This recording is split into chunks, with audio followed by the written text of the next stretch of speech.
क्या किसी ने सिखा के भेज रहा क्या आपको यहाँ? का वहाँ के संस्कार है, ये उस पर निर्भर करता है। देखिए, बड़ा परिवार है, दुनिया की सबसे बड़ी पार्टी है। नमस्कार दर्शकों, मैं दीवान नौटियाल, आप देख रहे हैं डीसीपी न्यूज उत्तराखंड। और डीसीपी न्यूज उत्तराखंड पर आज हम बात करेंगे भारतीय जनता पार्टी के द्वारा आयोजित सक्रिय सदस्यता अभियान को लेकर। यह कार्यक्रम विधानसभा चक्राता के सैया मंडल में आयोजित किया गया था और इस कार्यक्रम में उन तमाम सक्रिय कार्यकर्ताओं को आमंत्रित किया गया था जिनके द्वारा 100 प्राथमिक सदस्यों को पार्टी से जोड़ने का काम किया गया है। चक्राता विधानसभा के सैया मंडल में आयोजित इस सक्रिय सदस्यता अभियान के अंतर्गत सैया में भाजपा चक्राता के वरिष्ठ नेता मूरतराम शर्मा से लेकर प्रताप सिंह रावत, जिला पंचायत की अध्यक्षा मधु चौहान, हाल ही में जनजातीय सलाहकार समिति के उपाध्यक्ष नियुक्त किए गए दर्जाधारी मंत्री राज्य स्तर गीताराम गौड़ और भाजपा विधानसभा 2022 के विधानसभा प्रत्याशी रामशरण नौटियाल भी इस कार्यक्रम में मौजूद है। उनके अलावा मंडलों के तमाम पदाधिकारी इस कार्यक्रम में सैया मौजूद थे। सैया में आयोजित इस सक्रिय सदस्यता अभियान में बतौर मुख्य अतिथि हटपटपुर नगरपालिका की अध्यक्षा, देहरादून जिले की उपाध्यक्ष नीरू देवी मौजूद रही। उनके अलावा कार्यकारिणी के वरिष्ठ सदस्य संतोष नेगी और भाजपा युवा मोर्चा जिला के जिलाध्यक्ष भी मौजूद रहे। कार्यक्रम में बतौर मुख्य अतिथि सैया पहुंचे भाजपा नेताओं ने पार्टी के स्थापना दिवस से लेकर 2025 तक की केंद्र से लेकर प्रदेश भर की तमाम उन योजनाओं को कार्यकर्ताओं के समक्ष रखा जिन्हें कार्यकर्ताओं के द्वारा गांव-गांव तक पहुंचाने का भी आग्रह किया गया। मगर इसके साथ ही इस आयोजन में कहीं ना कहीं पार्टी के प्रोटोकॉल को लेकर भी कार्यकर्ताओं में सुगबुगाहट देखने को मिली। ये अलग बात है कि कोई कार्यकर्ता खुलकर मीडिया के सम्मुख नहीं बोल पाया। ऐसा शायद इसलिए भी क्योंकि ये पार्टी की गाइडलाइन के खिलाफ हो जाता। लेकिन जब इसी प्रोटोकॉल को लेकर हमने विधानसभा 2022 के विधायक प्रत्याशी रामशरण नौटियाल से सवाल किया तो वो कहीं ना कहीं उत्तेजित हो गए। अब नौटियाल साहब क्यों उत्तेजित हुए हैं ये जानना भी थोड़ा सा जरूरी है और इसके लिए मुझे जब वो धन्यवाद प्रस्ताव के लिए खड़े हुए उस दौर उनके संबोधन की कुछ क्लिप आपको सुनाना जरूरी भी है। फिर मैं आगे बात करूंगा। मैंने ये गुस्ताखी कर लिया कि माइक मांगने की इजाजत पूरे मंच से ली। मैं यहाँ से चुनाव लड़ा हूँ, इस विधानसभा का मैं संयोजक भी हूँ, तब तक रहूंगा जब तक दूसरा चुनाव नहीं आया।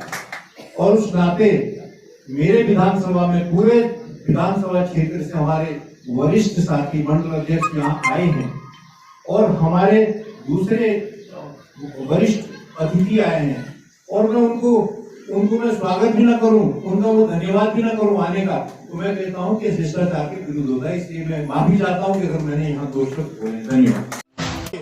हाँ बोलिए, क्या बोलना है? सर, आपने कहा कि आप इस विधानसभा के विधायक प्रतिनिधि रहे हैं इससे पूर्व और यहाँ पर जो गाइडलाइन है पार्टी की, उस गाइडलाइन के अकॉर्डिंग काम होना चाहिए।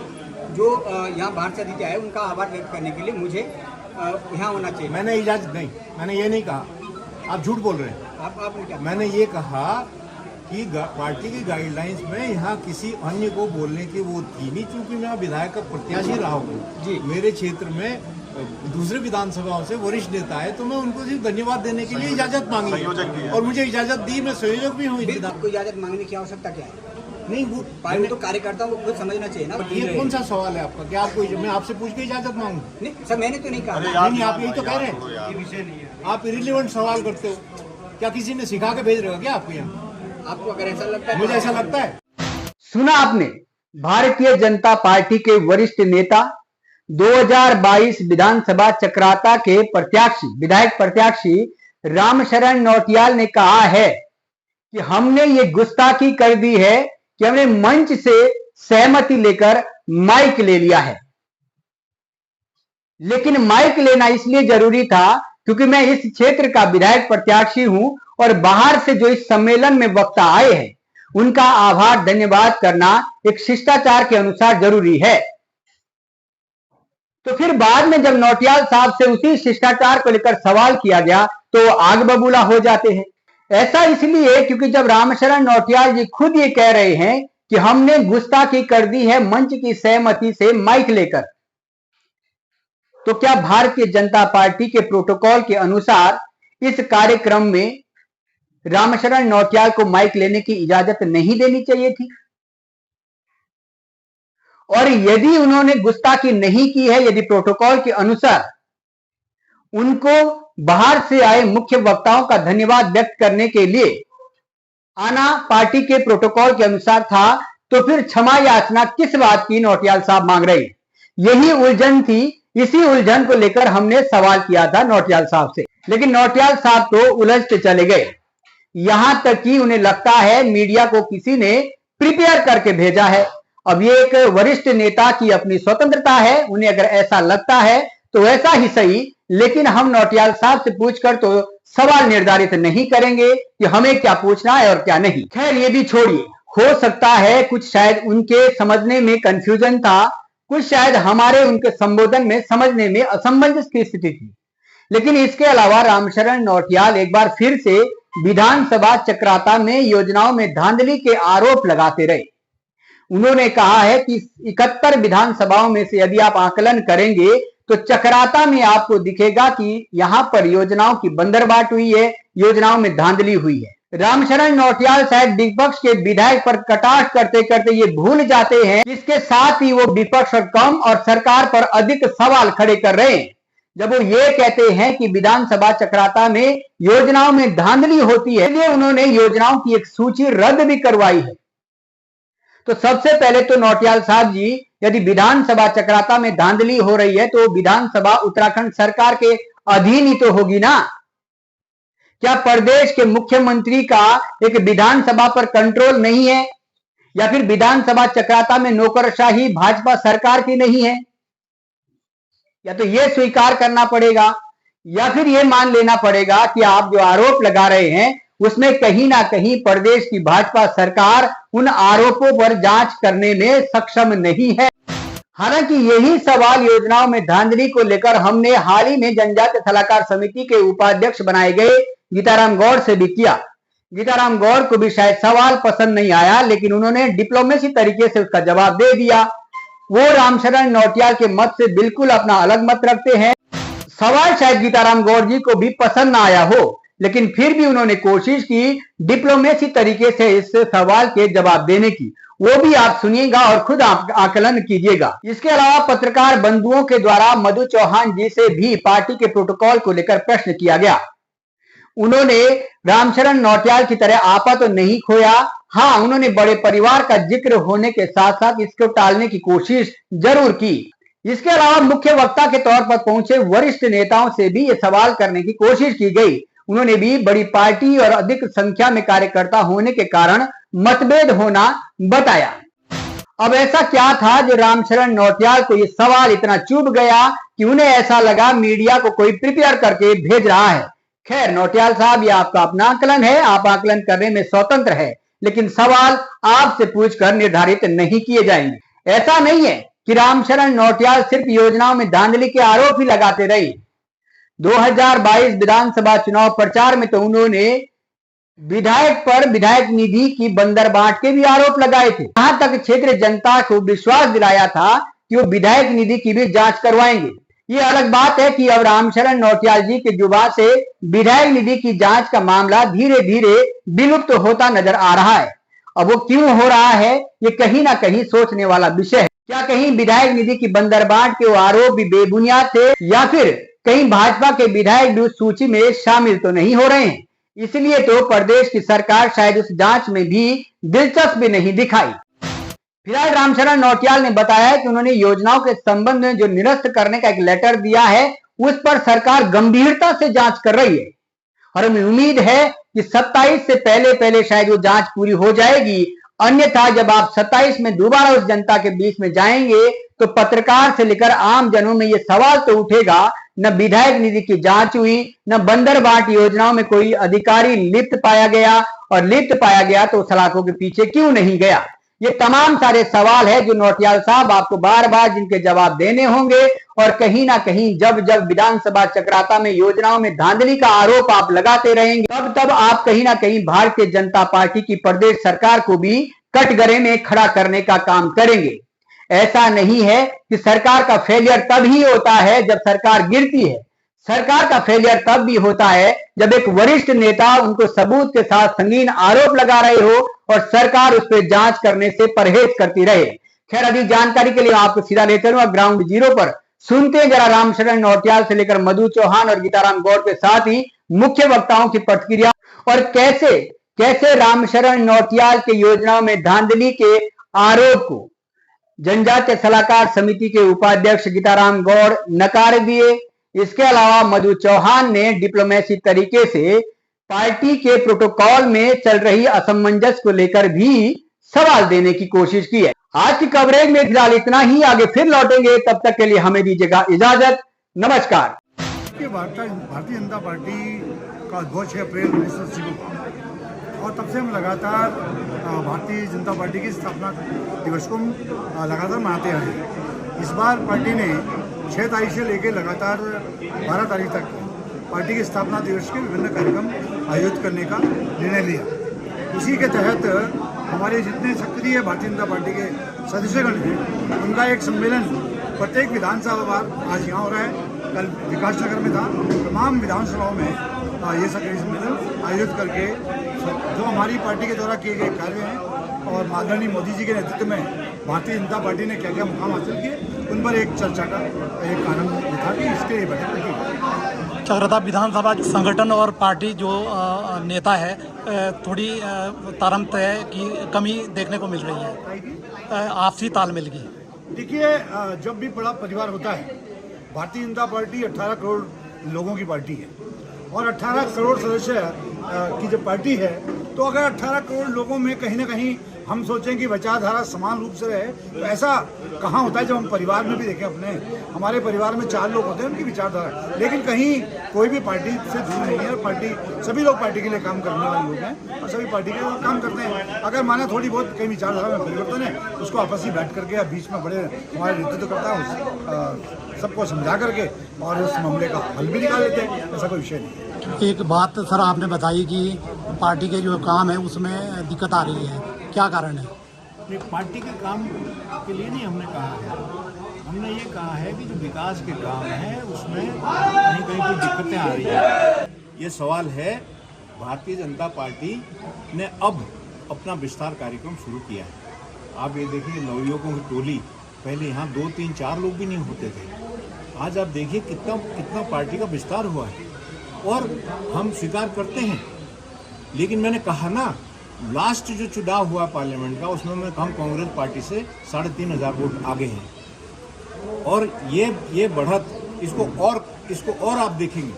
अब हम सीट जीतेंगे इस बार सीट जीतेंगे, भारतीय जनता पार्टी सीट जीतेगी। क्या आगे आने वाले चुनाव में आप ये घोषित करते हो कि ये चक्राता विधानसभा की सीट भाजपा की झोली में आएगी? बिल्कुल, ये भाजपा की सीट है। आप 70 सीट में चक्रौता जी एनालिसिस करो आप, प्रेजेंट सीन जो हिंदुस्तान में चल रहा है राजनीति का, भारतीय जनता पार्टी एकमात्र चक्राता सीट है जो भारतीय जनता पार्टी की सीट है। इसका एनालिसिस करिए आप हर तरह से। सिर्फ बात यह है कि यहाँ फर्जी योजनाओं के माध्यम से, विधायक निधि की बंदर बांट से, आप देखिए जंगल किसने कटवाए, आप उसकी सूची देखिए वन निगम से, कौन है ये लोग? ये तमाम उसी पार्टी के लोग हैं जिन्होंने ये करवाया है। ये तमाम इन लोगों को इसमें इन लोगों को प्रमोट हुआ है, इन लोगों का प्रमोशन किया गया, इनको सपोर्ट दिया गया। आप ये देखिए कि जो ये सूचियां निरस्त हुई है उसको देखिए आप, जिन लोगों की ये योजनाएं हैं वो लोग जो है विकासनगर रह रहे, बड़ी बड़ी कोठियां किराए पे लेकर के, वो लोग जो है ये उनकी योजना है। ना गांव जाते ना गांव वालों को पता कि कौन सी योजना स्वीकृत हुई है। आप विश्वास करेंगे कि 250 मीटर की सड़क 18 लाख रुपए, पैदल मार्ग। योजना में धांधली का आप आरोप लगा रहे हैं और इस तरह की धांधली हो रही है प्रदेश में, तो आपकी सरकार ये धांधली जो हुई है ये हम इसकी जांच करा रहे हैं। तो ये धांधली जो है ये ग्राउंड से हुई है। ये जो पटवारी वगैरह रिपोर्ट बनाते हैं ये इन्होंने किया, ये फर्जीवाड़ा। फेलियर तो आपकी सरकार का है ना? इसमें फेलियर नहीं हुआ है कुछ भी, कोई सरकार नहीं गिर गई इससे। सर हाँ। अगर धांधलियां हो रही है तो फेलियर तो कौन सी धांधली की बात कर रहे हैं? मैंने कहा कि एक सूची हमने दी है, उसकी जांच करा रहे हैं। तो उस सूची का जैसे संज्ञान लिया, पार्टी ने संज्ञान लिया, सरकार ने संज्ञान लिया, उसको निरस्त कर दिया योजनाएं निरस्त कर दी सारी। तो कौन सी धांधली की बात कर रहे हैं आप? लेकिन अभी तक किसी पर कार्रवाई देखने को नहीं मिली, किस कारण जो धांधली ये हो रही है? और भी फर्स्ट दौरा है राज्य स्तरीय मंत्री दर्जा प्राप्त करने के बाद, और यहाँ युवाओं में एक बड़ी उम्मीद है आपके इस कार्यकाल से। किस तरीके से आप देखते हैं कि युवाओं के लिए काम देना, और खास करके जहाँ यहाँ पे सरकारी योजनाओं की धांधली के आरोप लगाते रहे हैं, सरकार भी आपके आरोप भी आपकी लगाती है, उन आरोपों से कैसे निपटते? भारत माता की जय, भारतीय जनता पार्टी जिंदाबाद। मैं आज यहाँ पर सक्रिय कार्यकर्ता के रूप में आया हूं, ना कि एक दायित्वधारी के रूप में। ये जो कार्यक्रम है, ये चक्राता विधानसभा के सक्रिय सदस्यता सम्मेलन का ये कार्यक्रम है। इस कार्यक्रम में भाग लेने आया हूं। जहां तक आपका प्रश्न है कि सरकारी योजनाओं में धांधली या भ्रष्टाचार, तो आप सब जानते हैं कि जो इस तरह का आरोप लगाते हैं वो अपने आप पे ही प्रश्न चिन्ह लगाते हैं। ऐसे लोगों के बारे में मुझे कुछ नहीं कहना, क्योंकि वो ये बात हुई कि अपने पैर पे कुल्हाड़ी मारना। मैं कह सकता हूं कि आदरणीय धामी जी की सरकार एक निष्पक्ष और पारदर्शी सरकार है, और जब से धामी जी मुख्यमंत्री बने हैं पूरे उत्तराखंड का चहुमुखी विकास हुआ है। उन्होंने प्रदेश के हित में और पूरे प्रदेश के मानव के विकास के लिए बहुत ऐतिहासिक निर्णय लिए हैं और ऐतिहासिक कार्य किए हैं। और विशेषकर चक्राता विधानसभा के लिए उन्होंने रोडों का जाल बिछा दिया है, हर गांव को सड़क से जोड़ दिया, रोड कनेक्टिविटी की, पेयजल की कोई दिक्कत नहीं है, और यातायात के लिए जो आप देख रहे होंगे सारी सड़कें चौड़ी हो गई है, और चिकित्सा की भी कोई दिक्कत नहीं है। और जो हमारे सबके आराध्य देव है मासू देवता, मासू कॉरिडोर डेवलपमेंट के लिए भी 1 अरब 20 करोड़ रुपए स्वीकृत कर दिए हैं, और मां यमुना का घाट हरिपुर धाम, उसको सजाने के लिए भी 7 करोड़ से अधिक धनराशि स्वीकृत करके आज काम प्रगति पर है। और जो इस तरह के आरोप लगाते हैं, क्योंकि ये बहुत बड़ा परिवार है और यहाँ पर विभिन्न विचारधाराओं से लोग यहाँ पर आए, क्योंकि भारतीय जनता पार्टी समुद्र है। अब जो व्यक्ति सवाल कर रहा है या कोई भी अगर आरोप, अपने ही लोग आरोप लगाते हैं, तो उनकी 30-35 साल पुरानी जो उनकी परिपाटी रही है, जिस दल में वो रहे हैं, या जो उनका वहां के संस्कार है, ये उस पर निर्भर करता है। लेकिन भारतीय जनता पार्टी का जो मेन विशुद्ध रूप से जो कैडर होगा, वो कभी भी भारतीय जनता पार्टी की सरकार पर सवाल नहीं उठाएगा। आप सक्रियता संचार अभियान को चलाते हैं, लेकिन 24 साल उत्तराखंड हो गए, अभी तक चंद्रता का कमल खिलता ही हो चुका है। क्या देखते हैं आप 2027? देखो दीवान भाई, आप हमेशा तीखे सवाल पूछते हैं। कभी आप जो है, आज एक सक्रिय सदस्यता सम्मेलन हो रहा है हमारे, आप देखिए 150 से ज्यादा सक्रिय सदस्य उन्होंने यहाँ पार्टिसिपेट किया। आप जब भी आप चूकने वाले सवाल करते हैं, आप ये नहीं देखते कि भारतीय जनता पार्टी ने अपने जिला पंचायत 2 बार बना दिए हैं। आप ये नहीं देखते कि भारतीय जनता पार्टी लास्ट जो चुनाव रामशरण नौटियाल के रूप में लड़े थे, हम बहुत कम वोटों से रह गए, यानी कि 27,000 वोटों से। और आगे मैं दावे के साथ कहता हूं, क्योंकि जो जिसके हाथ में भी कमल का फूल होगा, जो हमारा प्रत्याशी होगा, क्योंकि हमारा प्रत्याशी पहले से तय है, हमारा प्रत्याशी कमल का फूल है, जिसके हाथ में कमल का फूल होगा, भारतीय जनता पार्टी उसको इस बार 27 के चुनाव में जिताएगी। और आप सब देखेंगे कि ऐतिहासिक विक्ट्री होगी, क्योंकि पुष्कर सिंह धामी ने इतना विकास कर दिया है कि कोई चीज छोड़ी नहीं है। और जहां तक मुझे लग रहा है कि कार्यकर्ताओं में जो उत्साह है और जो वातावरण बन रहा है भारतीय जनता पार्टी के लिए, और जो कांग्रेस में निराशा का माहौल है, कांग्रेस के लोग पार्टी छोड़ के आ रहे हैं, उनसे लग रहा है कि 27 हम 70% जीतेंगे, और हमारा जो विजयी होगा वो हमारा कमल का फूल। थोड़ा पार्टी का जो प्रोटोकॉल था और वक्ताओं को लेकर के थोड़ा गहमा गहमी हुई है, तो उसको लेकर क्या कहना है? देखिए, बड़ा परिवार है, दुनिया की सबसे बड़ी पार्टी है। मुझे नहीं लगता कि सारे जो कार्यकर्ता एक परिवार में अगर 4 सदस्य होते हैं, उनके भी अपने अलग अलग विचार होते हैं। इतनी बड़ी पार्टी है, हो सकता है किसी के विचार भिन्न हो, लेकिन उद्देश्य हमारा सबका एक है कि हम लोग भारतीय जनता पार्टी को इस विधानसभा में मजबूत कर सकें। 2027 के चुनाव में एकजुट होकर के आप भारतीय जनता पार्टी चक्राता सीट का जो अवैध किला है कांग्रेस का, उसको ढा पाएगी? देखिए, भारतीय जनता पार्टी संगठन आधारित पार्टी है, संगठन का जिस तरह का भी जिसके लिए जो आदेश होगा, मुझे लगता है कि पहले भी पार्टी के कार्यकर्ताओं ने मेहनत करी है। उसी का फल है कि जिस पार्टी को एक समय में यहाँ पर 1800-2800 वोट मिला करता था, आज वो पार्टी कई हजारों में पहुँच गई है। तो मुझे लगता है कि हम 27 में इस जो ये हम लोगों का हजारों का जो वोट बैंक बना हुआ, इसको आगे ही बढ़ाएंगे।